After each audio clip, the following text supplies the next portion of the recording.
Civil Rights Act of 1964, the first major federal legislative response to the civil rights movement. The Civil Rights Act of 1964 prohibited discrimination on the basis of race, national origin, and religion in several important areas, including public accommodations, education, and employment.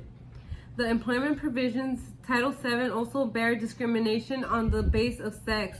No provisions, however, of the Civil Rights Act prohibited discrimination on the basis of sexual orientation, meaning the Civil Rights Act did not protect the LGBTQ community.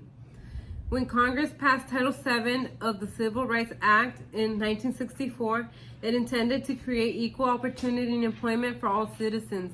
Under the Act, employers are prohibited from discriminating based on race, color, religion, sex, national origin, age, disability, or pregnancy.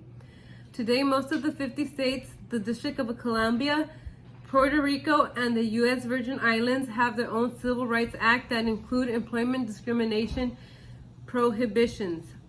Under federal action, Title VII does not include sexual orientation as a protected class. Although the Equal Employment Opportunity Commission has produced guidelines stating that Title VII covers sexual orientation, many federal courts have declined to interpret it in that way. Under state action, because the federal law is unclear, state law plays an important part in deciding who is protected from employment discrimination.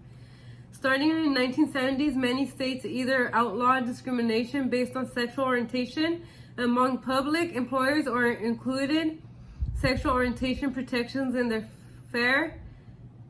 their employment discrimination sections for all employers.